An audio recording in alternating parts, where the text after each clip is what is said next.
Welcome everyone to another episode of Indie Hangout. I am Neumatix. You may know me over on YouTube or over on Twitch if you add an extra X at the end. I am joined as always by my amazing co-hosts, Kronos and Maz. What's up, guys? What's going on, everybody? Kronos here. You can find me over on YouTube and Twitch at OSOKKronos. What's going on, guys? Maz from Maztech Gaming. Maztech Gaming over on YouTube. Maztech_gaming over on Twitch. And now Maztech_gaming VODs over on YouTube as well. Wow, throwing a little curveball in there. A little more. Yeah. Trying to bring it a little bit more pro. Absolutely. Watch more Maz, baby. I love it, man. Yeah, so guys, it's episode 17. Just cranking it up there. I have not done the math of how many episodes it'll be by the end of the year, but I'd like to just I'd like to keep it a surprise in my head. Just roll with the flow. As far as we're concerned today, we want to talk to our listeners a bit about cozy games in the indie scene. Now, if you've been anywhere near the indie scene with any of us, you know you've probably heard this term cozy in a way. And cozy can mean many different things, right? But we'll try and talk our way through what each one of us feels is something that's considered cozy for each one of us. But they've surged in popularity over the last, probably a year or two, I think. Honestly, within the last probably 6 months, it's been surging highly in popularity.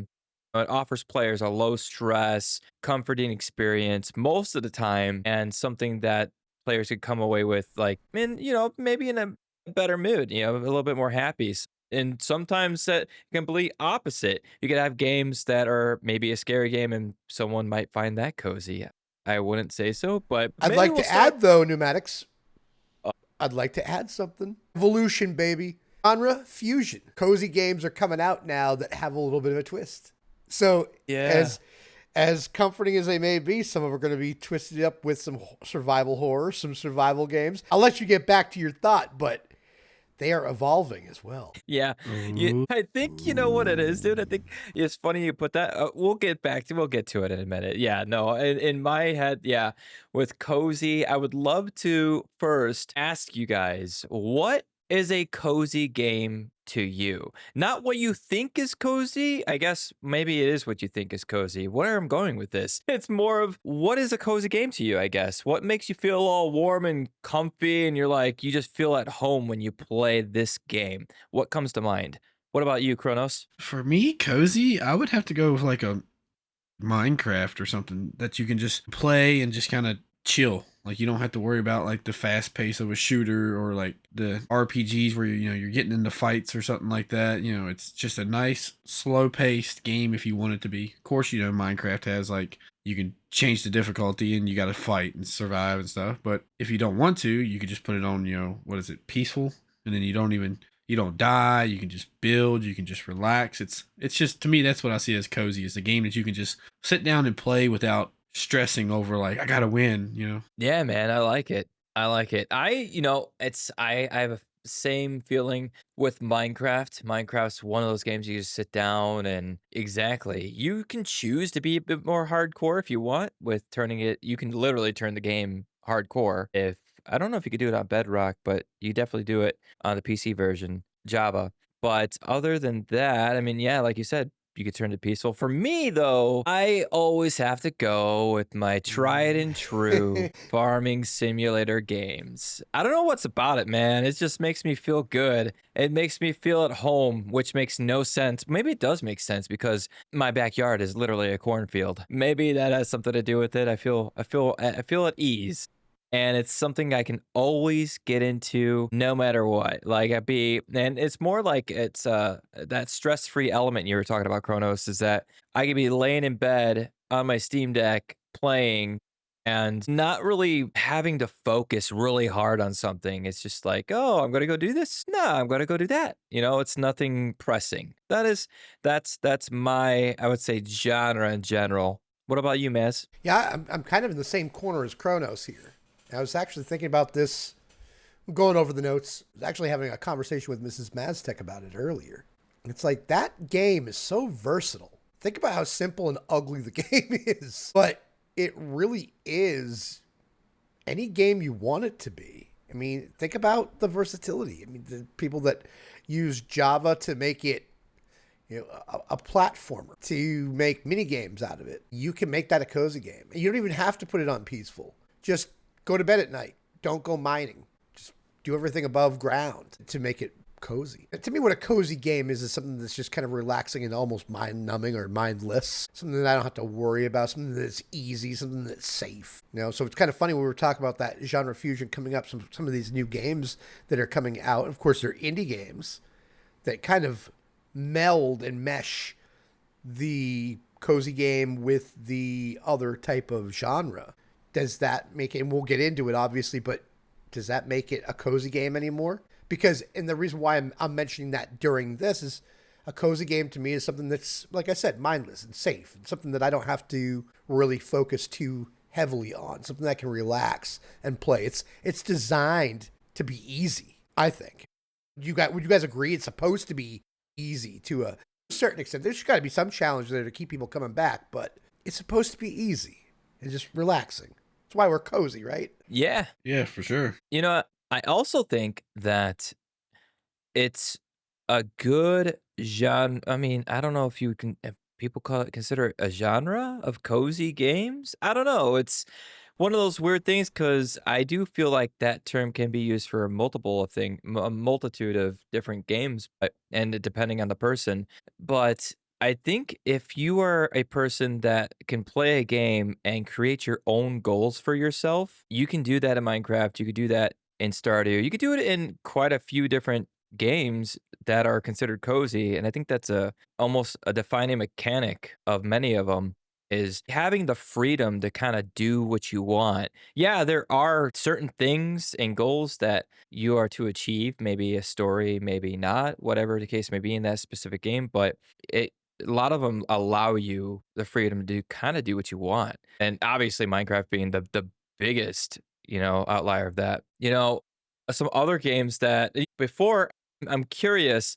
There's so many things I want to hit right now, but I want to know from our listeners, let us know in the Discord what you consider cozy for yourselves, because we'd love to hear your answers as well.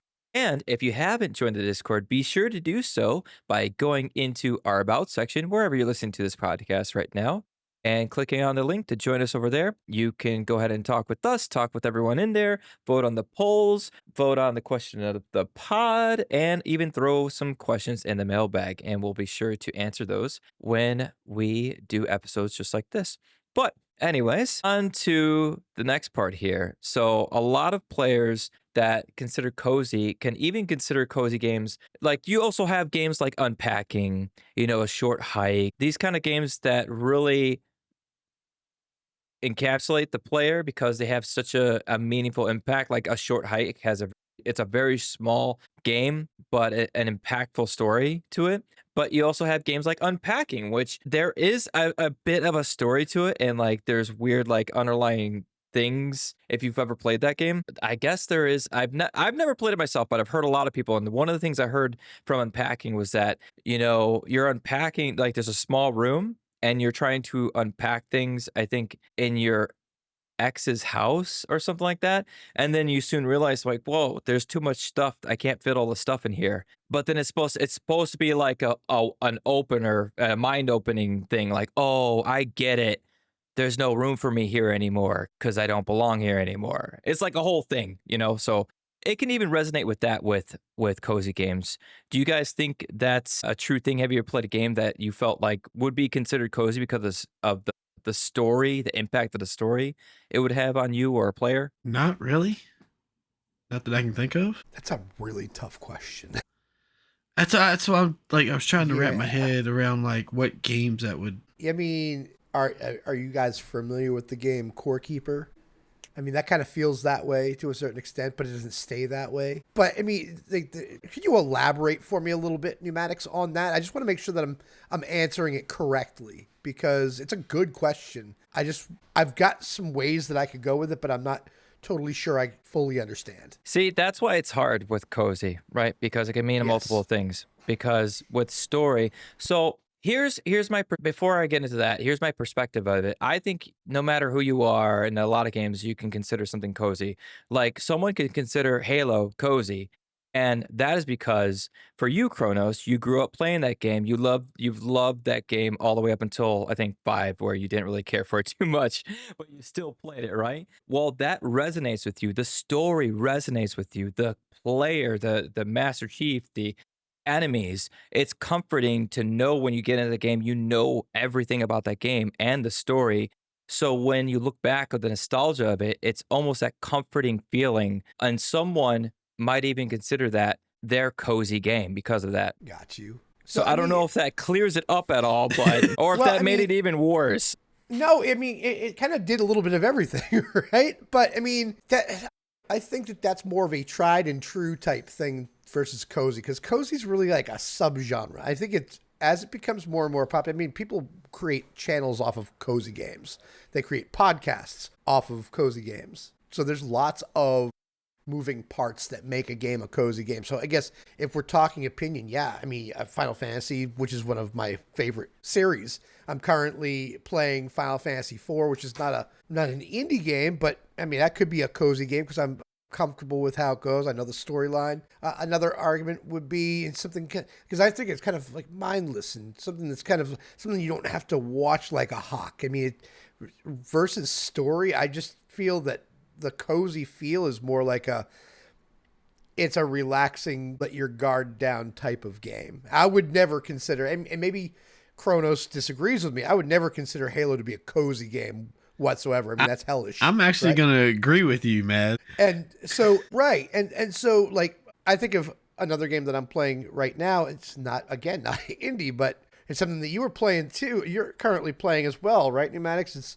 Fallout Shelter. That's kind of a chill out and click game. You're just kind of clicking. Unpacking, a good example of cozy game, right? Right. I actually did a showcase on a game called Whisper of the House, which is not unlike Unpacking, which is moving people into homes and kind of setting up the feng shui. I love to say that word, right? But it's one of those things where you kind of just you create it in your own image. It's mindless. It's easy to do. Game Dev Story is a game that I played a couple of weeks back on my channel as well. Something that's, it's a game development video game and just kind of having fun and relaxing with it. I don't necessarily know that story drives a cozy game. I think that's more of a genre / subgenre.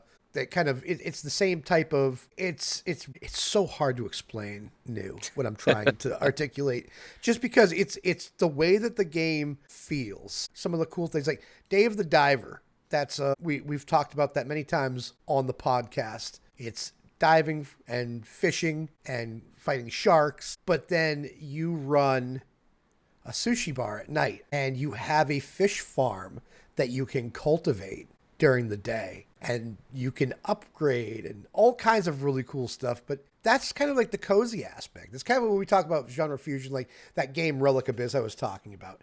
It is a roguelike game, right? It's when you're down in the abyss fighting all these enemies, but then you go up top to the surface where you build your community. You build a town, you build a village, you unlock people, you find people in the abyss. And you upgrade your character and you upgrade your all the characters that are in the game. There's like 20, 25 characters in that game. And that's the role play aspect. So I think that's kind of like that genre fusion. But getting back to the point of what a cozy game is, I really think that that's more of a mechanic versus a story-driven thing. Does that make sense? Yeah. Yeah, no.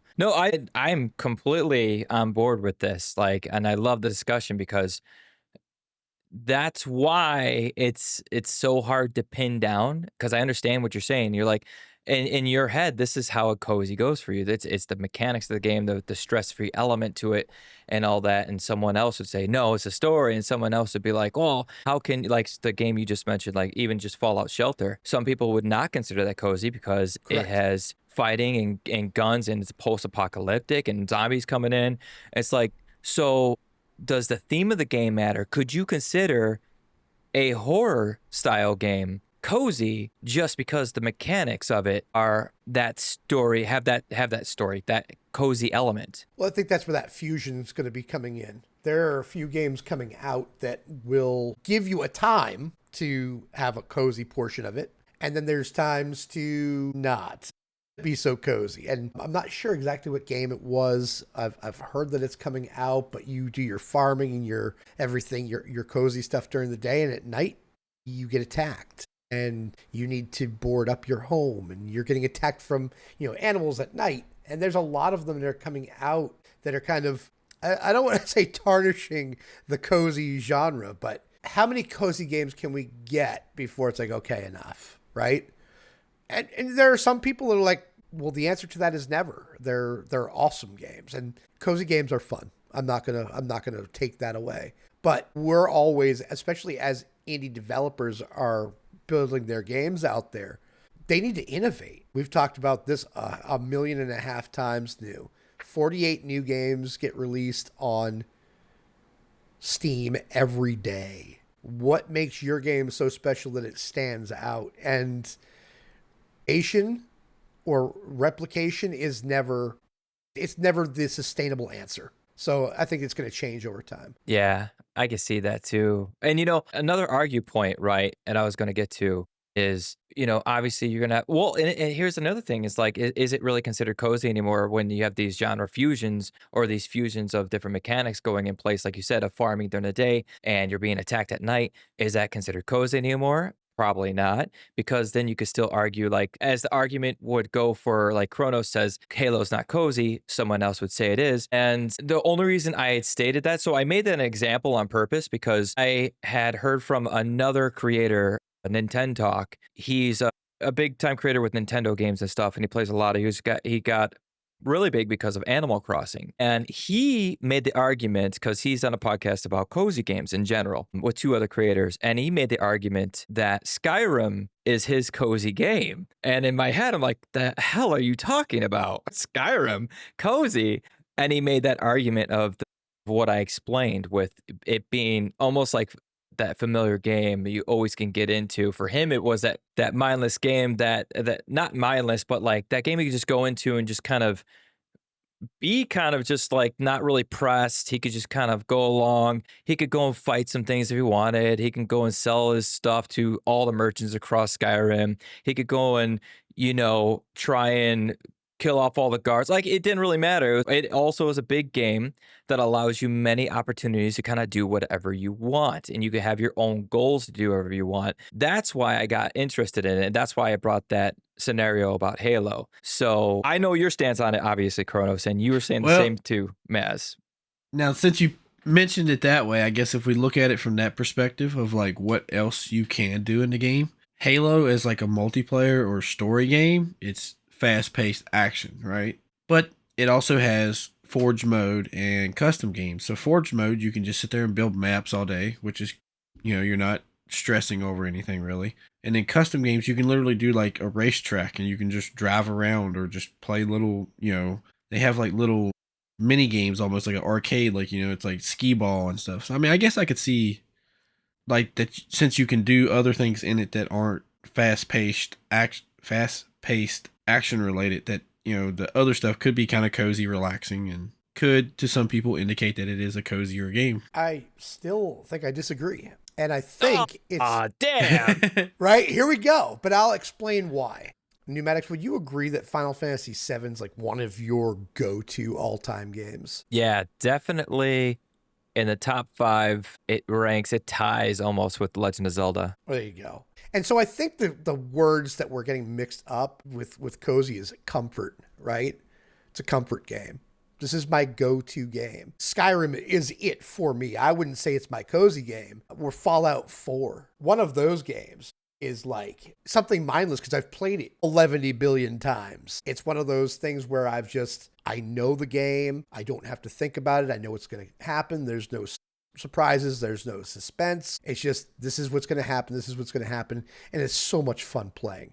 But I would never consider that to be a cozy game, but it would definitely be a comfort game for me. Does that make sense? Yes, I do get your point, but I also think that people can also see comfy as a cozy element. But that's why it's such a hard thing to grasp. Like at first, when I heard, so I understand your point, and 100% can agree with that.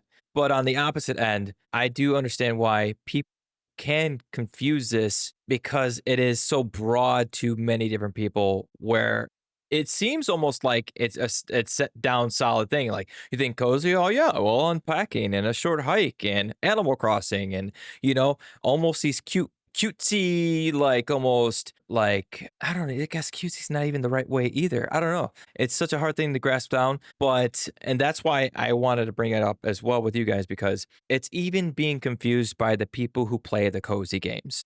Like I spoke, Nintendo Talk, big time cozy, into cozy games, has talked with two other big cozy game creators, and they can't even agree on it. So that's why it's awesome to bring it up because we can all get our opinions out there and being like, yeah, this is what I feel, this is what you feel. And maybe that's all really that matters, what you feel is a comfy, cozy game to you. I like that. And I would love to hear, to your point, New, what our listeners would consider to be a cozy game and what their comfort go-to game would be as well. And is that also a cozy game? Absolutely. All right. So next up, I think it'll be good to talk about some notable cozy indie games so that maybe our listeners can get the gist of what we're trying to get at here with the different type of games that are considered quote unquote cozy. So we have a couple. I have a couple in mind, and I'm sure you guys do as well. You could probably name off some. I have the game I mentioned earlier, Unpacking. Stardew Valley is, of course, considered cozy. Any kind of farming simulator in general. And another one called A Short Hike, which I also mentioned a little bit earlier as well. Those are some really, really big, quote, cozy style games that are out there right now. Do you guys have any off the top of your head? Well, yeah, I know some cozy games, but the ones I was thinking of, New pretty much covered when he said farm simulators, because the only cozy games I play is farming simulators, really, in my eyes. As we were discussing, just a couple minutes ago about, how certain games can feel cozy to people because it's something they like. So I was going to say farming simulator because to me that's what defines cozy. There are a couple of them that I have in mind. And one of them is a game that actually comes out on the 27th of this month. And it was pretty interesting. It's called Whisper of the House. And that really, I believe, was probably inspired by Unpacking. You are part of a moving company and you are moving in people's homes. You start out with your own, placing furniture, having that feng shui thing going, different types of rooms that you fill up all the items. And there's a bot that kind of follows you around with the box with everything to unpack, which I thought was pretty cool. I thought that was an interesting little game. Now, have you guys played Graveyard Keeper? No. Nope. So that's got a little bit of a cozy feel to it. It's kind of a quirky haunting game where you're taking care of a graveyard, and you do a little bit of farming, you do a little bit of like groundskeeping, you do a little bit of digging, but it's kind of a interesting twist, but still considered, I believe, a cozy game. And I kind of got that feeling, and you guys said that you've played Core Keeper, obviously, so I believe that kind of feels like a cozy game, in my opinion, as well. Those are just a couple that come off the top of my head. Obviously, Stardew Valley is like, that's actually, it's as much as I don't usually play that game, that's really the first game to me that comes to mind when you hear cozy games. I really feel that way. Yeah, I would agree. And I think a lot of other people would agree because any kind of farming simulator that comes out, especially any 2D game that's a farming simulator, people are automatically just labeling it. You know what's crazy too is the games that like it seems like cozy is a thing that's thrown around because it's getting some big popularity, and a lot of games are just including it in their title, like the game Cozy Grove, and like just straight up, and they're not the only ones that are trying to do this, Yeah, they're trying to market to it. Yeah, exactly, trying to grab that crowd of people that are gravitating towards these types of games. And it's funny, and I don't know if you guys have noticed this, but I wanted to bring this up because I think it's a fascinating thing when it comes to these types of games in particular. Why is it that we enjoy playing games that include tasks of things that we do not enjoy doing in real life? So, For example, Stardew Valley may not be someone's go-to in real life for farming. Like maybe they love doing it. Maybe they like planting the plants and in a 2D game and playing that and playing out that lifestyle. But in real life, they'll be like, yeah, I don't touch that stuff. I'm not about that corn love life. You know, I just Man. I just I think it's really funny that you have these types of games like unpacking. Does anyone really enjoy unpacking things after they move? I don't think so. I still But have PTSD from my last move. but it's like, why do people like doing it in a game? It's just really fascinating.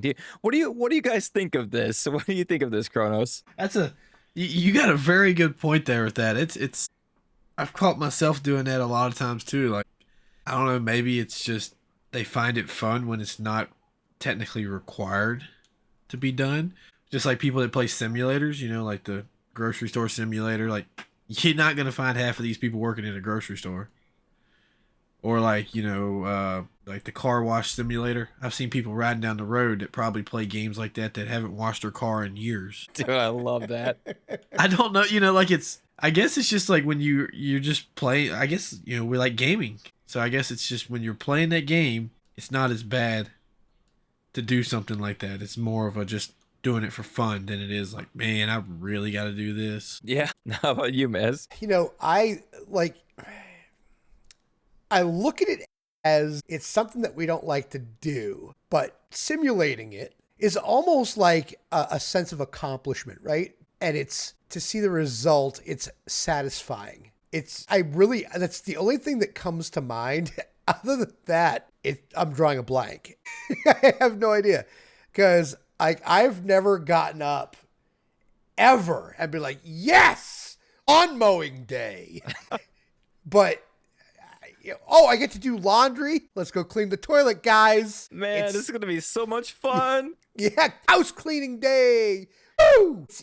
But to your point, it's completing tasks, doing things, and with these games deliver dopamine. Period. And any type of task completion in order to get to the end of a game or complete tasks in a game where you're playing is going to give you that dopamine hit. So I think it's that sense of accomplishment and the sense of, hey, you don't really have to do that. You're just kind of doing it. It's kind of like, doing it, but not really doing it. Kind of like when people that listen to audiobooks say, hey, I read a book today. No, you listened to an audiobook. You didn't read it. But people say, hey, yeah, I read a book today. Yeah. Yeah, I can see the correlations there. Isn't that like, sorry, I was going to say, it's kind of funny. Like back to what New said about how different types of things can be considered cozy, right? Maz was literally sitting there saying like, I don't want to mow today. Me personally, me and the lady, we pretty much like try to hurry up and mow before the other one can, and it's all for fun, like, because we don't mind it. So like, well, that's different, right? And I don't mind it either, but I'm just saying I'm not going out of my I'm not going to bed the night before I mow like it's Christmas Eve and I'm 10.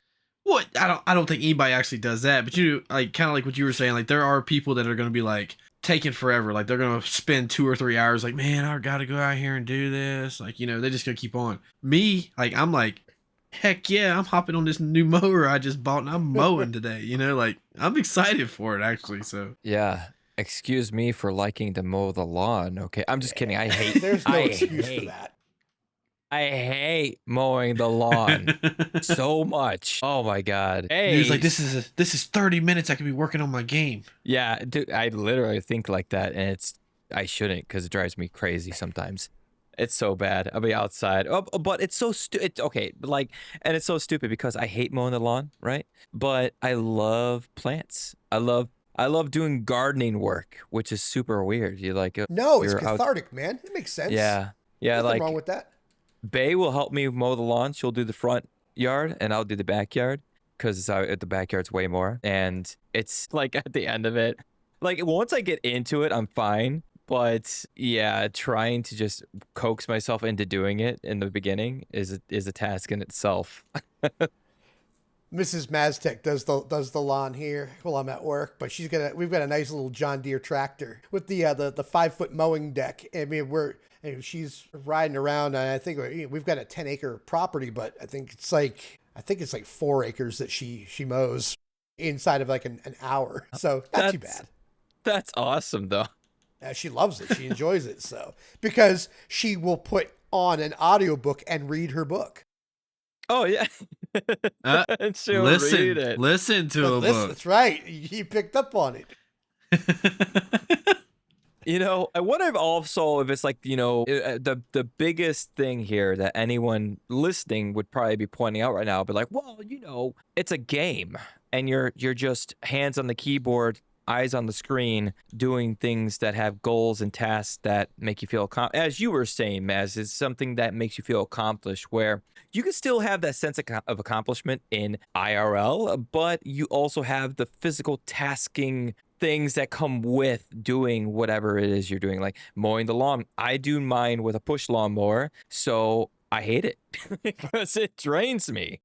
Instead of jumping on a lawnmower to get it done. I used to have a riding lawnmower and then it died and I was too lazy to fix it and it was old. So, but that's just me. I'm lazy sometimes. But and like going and unpacking, maybe it's fun to kind of organize things in a game because you're in like a limited space. But when you're unpacking into a new house, you're like, oh my God, what did I do? This is so much work carrying the boxes, putting them in the car, driving to the house, getting them out of the car, putting them in the house, opening them up and putting them away and breaking down the boxes, throwing them away. It's like, it's so much to it. So that could be like the biggest thing that people might go out and be like, yeah, that's why. So Call Me Names, who is a friend of the show, like something like unpacking or this Whisper of the House, that's her jam. I mean, really? She's one of those people, and she is an IRL type of, I like to organize, I like to plan, and she's got scrapbooks, planning books, you name it. She likes to organize. She's a neat freak, and she likes playing games like unpacking or like Whisper of the House, or games where you have to be organized and clean things up. They have different types of cozy games on top of that are just organization games and sorting games. And some of those, there is an audience for that. And there are people in real life that do enjoy stuff like that. Yeah. I mean, there are people that make it their life working out. And as I've said, me trying to get back into fitness, it's really hard to get back into that, you know? It's something, it's a chore for me, but for some people, they love it. That is their jam. That is their thing, man. They go and they feel, I mean, yeah, I feel great after working out too, but that's like their gaming. For me, the same thing I would get out of gaming is what they get out of working out, Absolutely. I was a gym rat before I met Mrs. Maztek. Once you get out of that, though, it's really difficult to get back into. Yeah, I could imagine. With all these fun things, I would love, before we move on to the next section, for our listeners to speak up in the Discord as well and talk with us of their opinion on that fun little situation I brought up about how it seems that cozy games tend to go for the tasks that we don't like doing in real life. So definitely, if you haven't already joined the Discord, be sure to, because there's a link for it right in the About section. You can click on it, jump in there, talk with us, and answer any questions along the way as we go through our episodes. But on to the next segment. So, us talking about all these different mechanics that usually are brought into cozy games, I think indie devs may have a hard time balancing gameplay to be engaging, because you can have a very fine line between a game being fun and being completely boring when it comes to the mechanics that are laid out that may seem a bit repetitive, or it's maybe a chore they try to make into a game and it's just not as fun as some other things. So have you guys found any games like that just felt way too repetitive and you're like, okay, I'm done with this? I mean, I think even some games could be seen as super repetitive in the 2D space. You got games like Hades, or you got games like Witchbeam, and these different kinds of games can be like, and like I said, unpacking. I'm bringing this up a lot, unpack. Or how about, instead of unpacking, let's bring up a different game, Power Wash Simulator. Right? So I was about to say simulators get repetitive. Oh man. How do you, you bring that up, Kronos, like for simulators in general, right? Like, do you think there's that Like for you, is there a real fine line? Like, do you find a lot of simulators like just not your style because they do feel too repetitive and boring? And is there something that like really sparks you to be like, no, this is good, even though it is a simulator? I think it would have to be more like the simulators that are fit like certain interests like I have. The one that I played was Card Shop Simulator. I played that like all the way through. And you know how some of them simulators they get to the point where you gotta just grind so much just to get to the next level. That one, I actually played it all the way through and got everything unlocked. There was another one I did, which was the Supermarket Simulator. I quit after like a couple hours of playing that. I'm like, I can't keep doing this, you know. Like, and then I tried out the Garage Simulator, and that one was okay. I'm like, probably would have to play it a little more to get used to it, but I don't know. I just feel it's based off of your actual interest. Like if that's something that interests you, you might be more like obliged to keep playing it.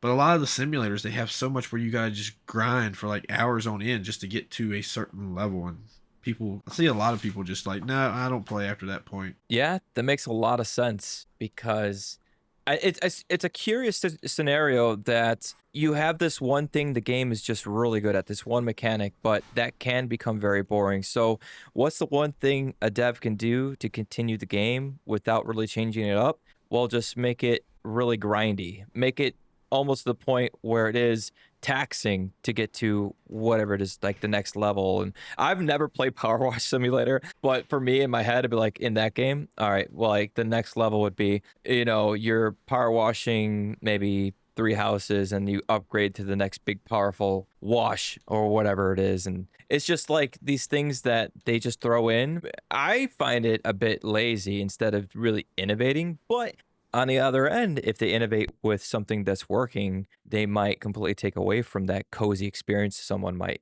have. I agree with that. I agree. I think the game loop has something to do with that too, right? I think grindy kind of works against you when it comes to, like, I'm trying to figure out the best way to word it. When it comes to not being boring or not getting tired of it, there has to be a good payoff for it as well.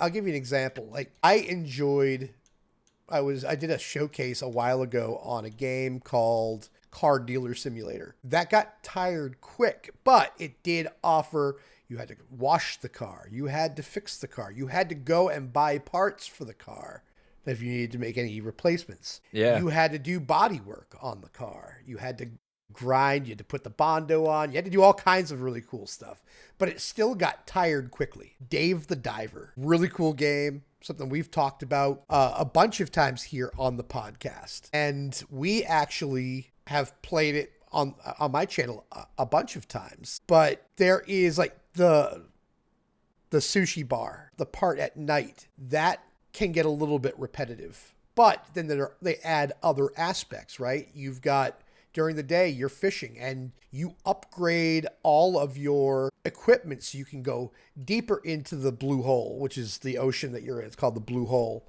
You have storylines. You meet mer people. It keeps it fresh. And then on the surface, if you don't want to fish, you've got a fishing farm. You actually have a farm for vegetables as well for your sushi bar. So it kind of keeps it fresh. You got some good upgrades.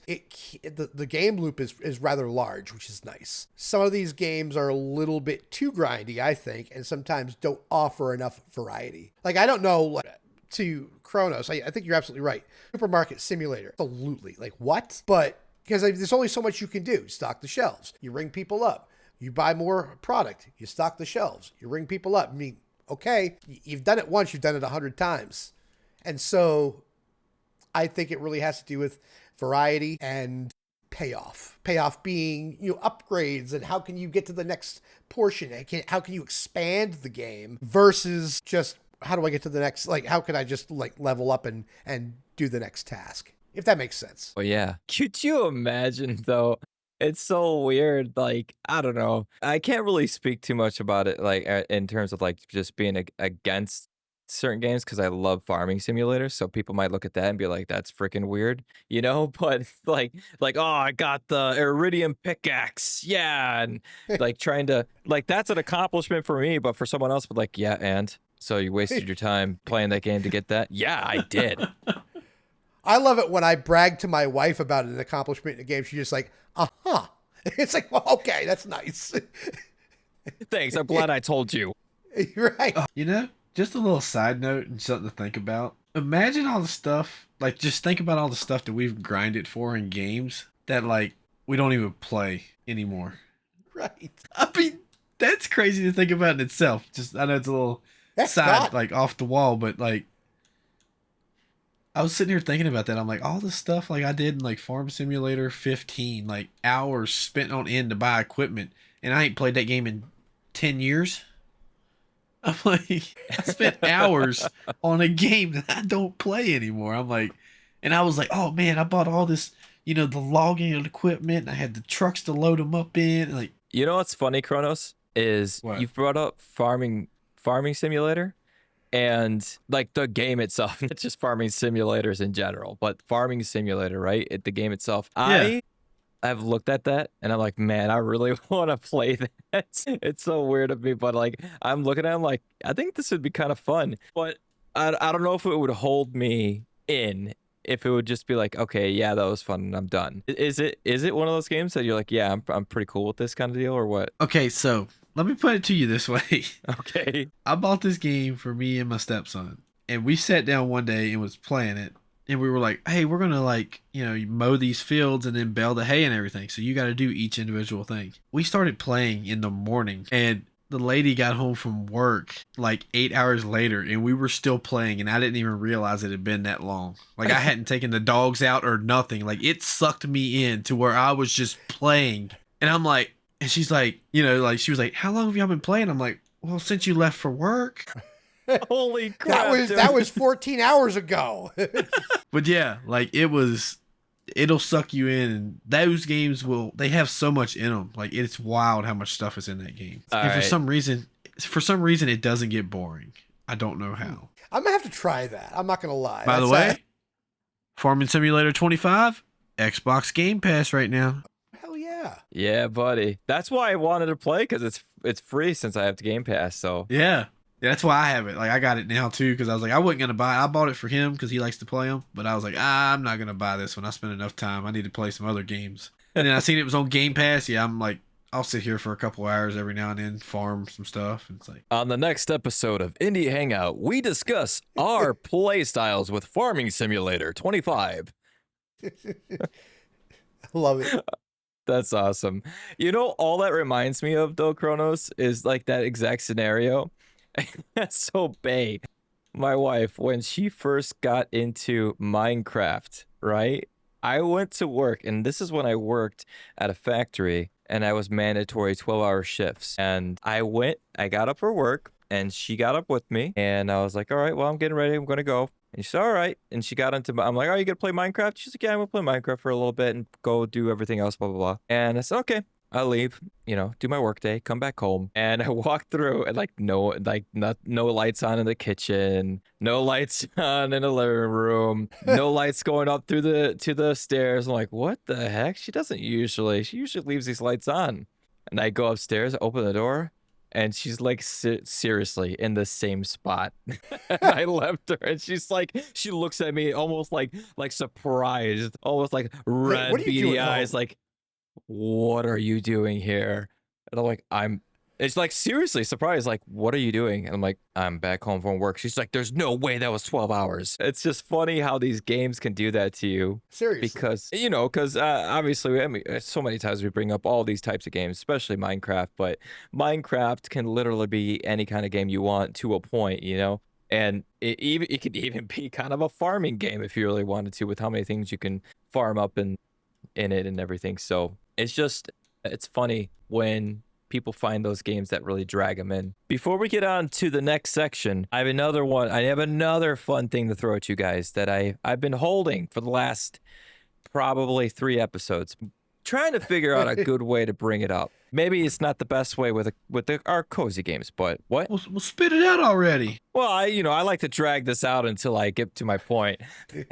So you obviously know, after spieling out about my gardening stuff, I love gardens, and I love plants and all that fun stuff. And I would like to say that it kind of stems from my love of farming games. So ever since I could, when I was playing, I think the GameCube, and I was playing Harvest Moon: A Wonderful Life, I got super addicted to that game. And I know for a fact, like my brother, he was the one that was playing Halo, and he's like, well, yeah, no, he was playing Halo, like looking at me like, why are you playing this dumb farming game? And I'm like, shut up, I like it. Man, You me know? to my entire Xbox friends list when Minecraft came around. Yeah, dude. But have you guys, so for me, I feel like that game catapulted me into something that I now love to do in real life. And I'm just curious if you guys have ever had that experience with a game that, even if it was a small part of a game,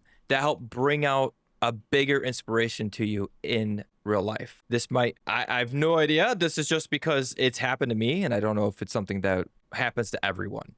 But I really do feel like farming games in general catapulted me into my love for wanting to know how to plant plants and when to grow them, and the best, times to water and the best times to do whatever with all that stuff. Do you have anything like that that's ever come across that's brought out some bigger interests to you? If no, that's okay. It was the opposite with a lot of stuff. Like, Okay. a lot of the games that I play are because of stuff that I actually liked in real life type thing. Okay. Like, I grew up, family had a lot of military, background and stuff, uncles and grandfathers. And I was always really into that stuff because of that. And then when I got into games, I'm like, hey, like, I can't physically join the military. Doctors won't let me. So like, I was like, well, I can play these games and just kind of have a little fun. So like, that's where like the Call of Duties and Halos, like I got into those pretty big because of it.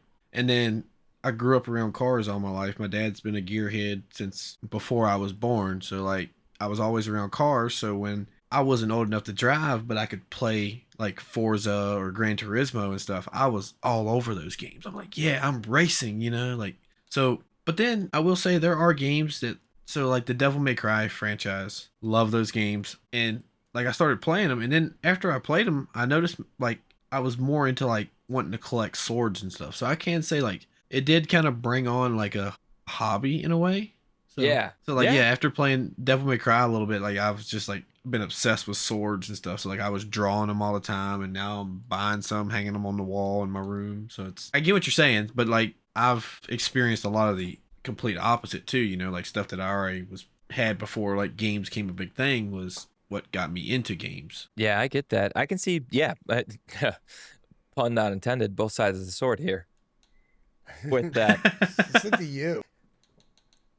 Yeah, both sides where you have the interest that maybe you can't do at the moment in real life, so that you play games to fulfill it. And then, as you said, you play games that bring out a greater interest that you didn't know maybe was there, and then you start getting into as well. So that's cool. I see that you've gone both sides here. What about you, Mez? Great minds think alike. That's and you guys both have great minds. This guy. Yeah, this guy, yeah. But yeah, I mean, inspired to do something, not necessarily. Get a new interest in doing something or learning a little bit more. Sure. Rekindling an interest. You guys remember playing The Godfather ever on PlayStation? You guys ever get the opportunity to play that game? No, Nope, I did that.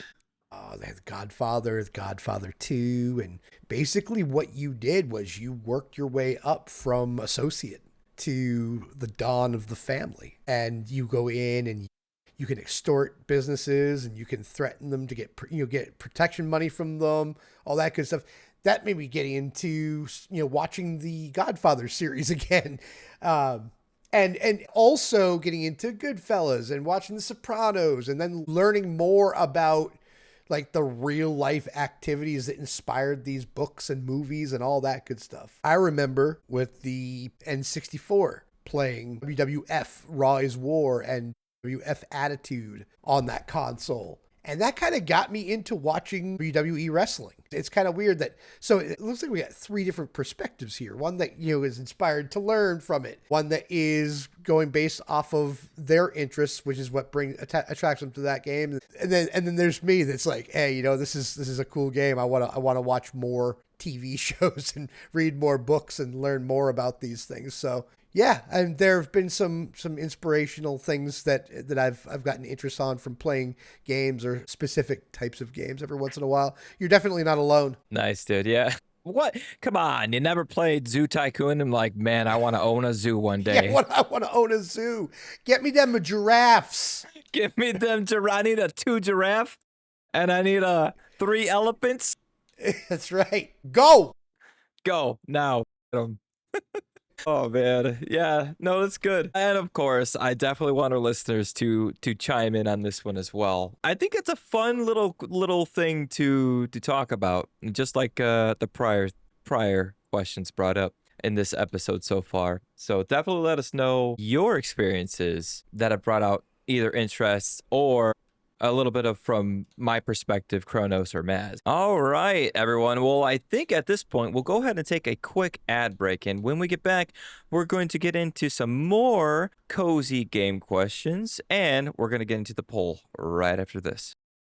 Hey, Indie Hangout crew. Loving the show? Help us spread the word by dropping a quick 5-star rating or review wherever you might be listening to this podcast. It takes just a second and helps more than you know. Thanks for being awesome. Now, back to the show.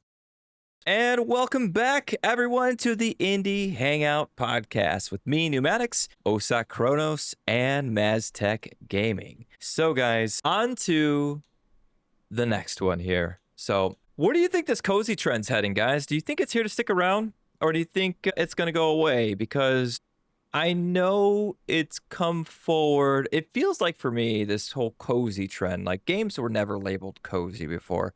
That was never a thing. It just seems like it popped up out of nowhere and people are throwing the name all around, right? So, do you think it's like many of the indie games we play, a flash in the pan? Or do you think now that it's been coined that it will stick around now forever? Honestly, I think if cozy doesn't evolve, it will be gone. I feel like there's only so much you can do with cozy games before you really need to start getting innovative. And how do we get innovative? It goes into that genre fusion that we've talked about a few times over the podcasts, over the episodes of our podcast. And on top of that, I mentioned it earlier, this episode, they're adding survival, they're adding horror to cozy to innovate it.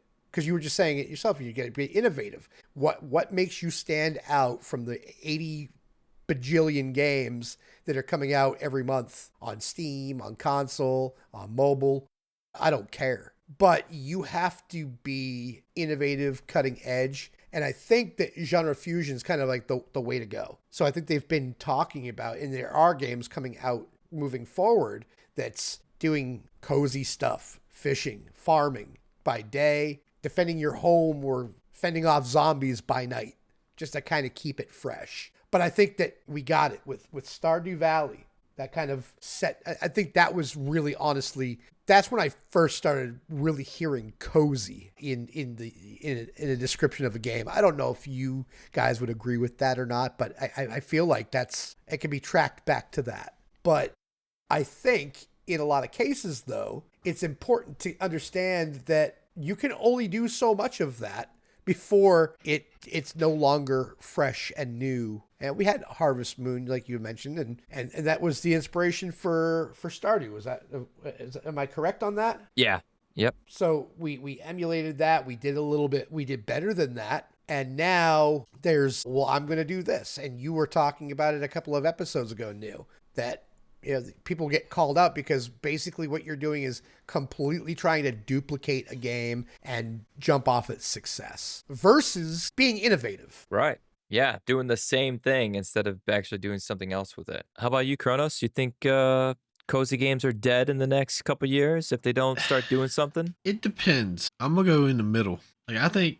There's no middle, Kronos. Well, you're either with me. Here. You're either with me or you're against me. Well, like I feel like games that have a good. I've never played Stardew Valley, but like games like that, that have I guess it's like a good story and like base to what's in them and good support they could survive. I mean, as I guess we've seen with that game, like for a long time. I mean, how many years has it been active new? Think at least, I think 2016. was when it was released. Yeah. But So like he's released content for it over time and stuff and kept it yeah, going.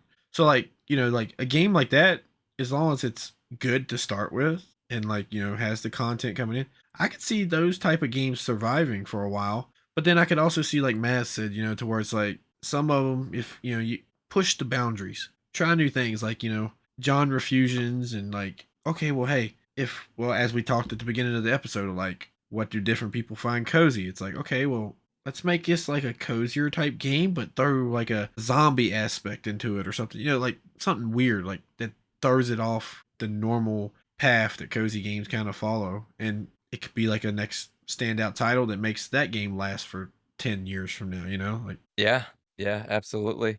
I think cozy games will definitely. I'm siding with you guys. I'm sorry, gonna be the echo chamber here, but yeah, if they don't start innovating, start making those hybrid genres, this genre fusion, as Mass has coined, Mine.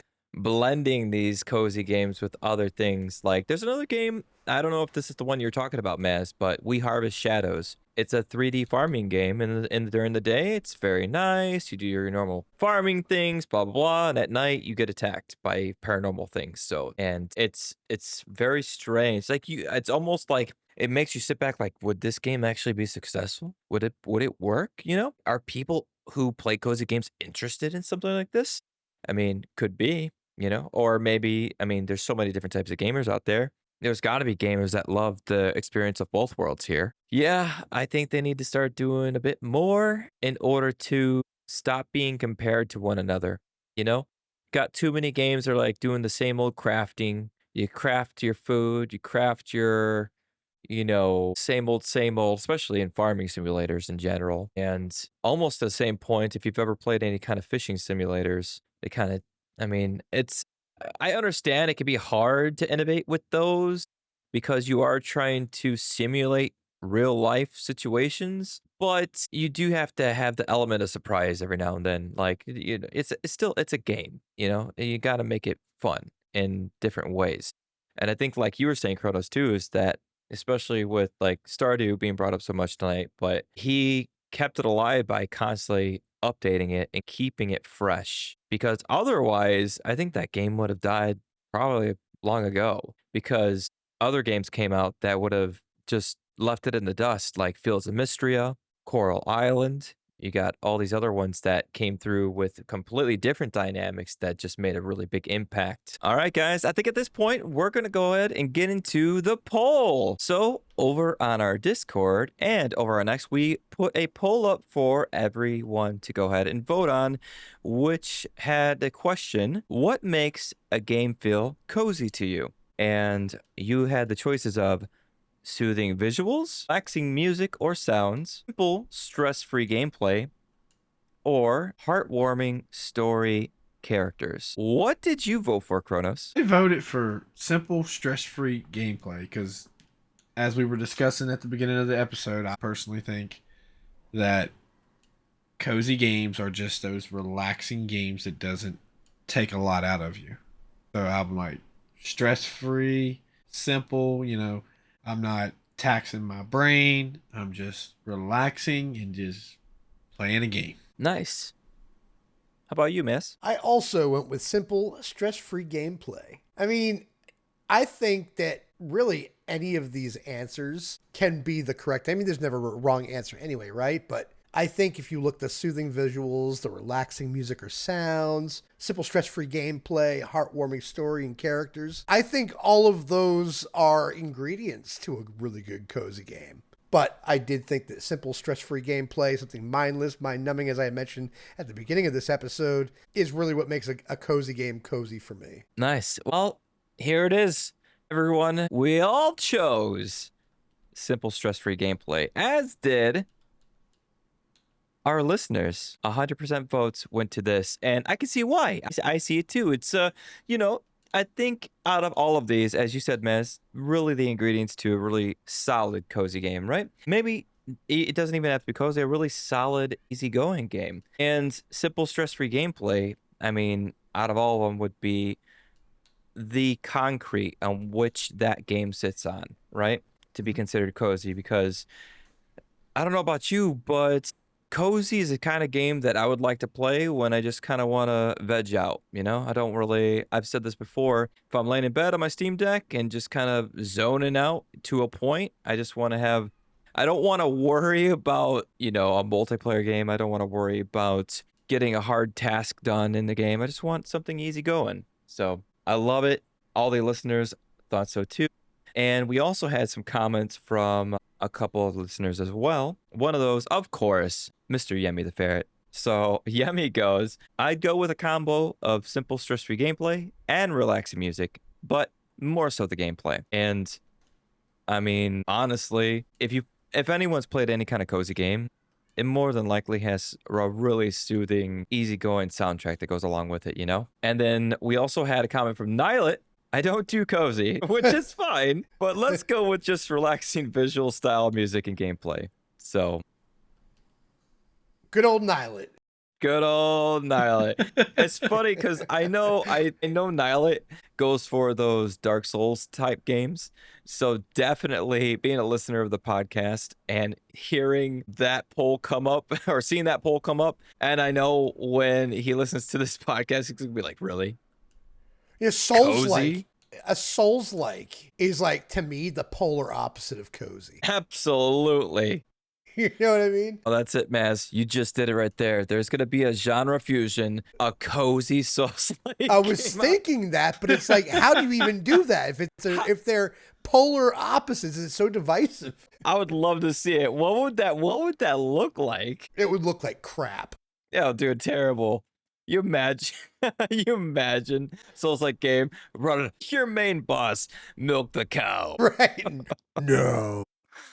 The cow's getting it away. My gosh, it's so silly. The cow. Man. We found you a new game to make new. Yeah, my God. There's you scrap back to the drawing board, bro. Yep. We did that in our lives yesterday.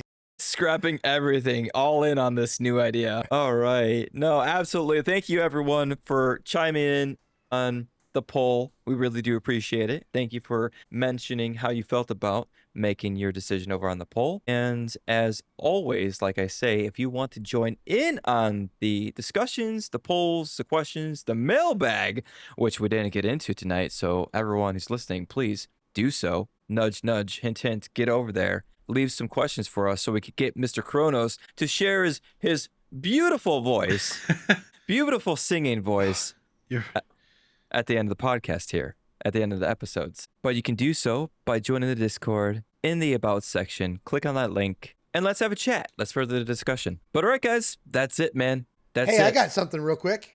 Oh. I did mention to you before we started recording that I would have a fun little fact for us at the end of today's stream. I want to see how closely our listeners listen or pay attention to this stuff. Okay. Ooh. And I'm going to say it once, and it does not count towards the count because I have to tell you guys about it. How many times was Stardew Valley brought up tonight? Oh my gosh. You imagine just like right now at the end of our episode, just say it like 10 times. Like, okay, Right. have fun counting for the rest of the episode, guys.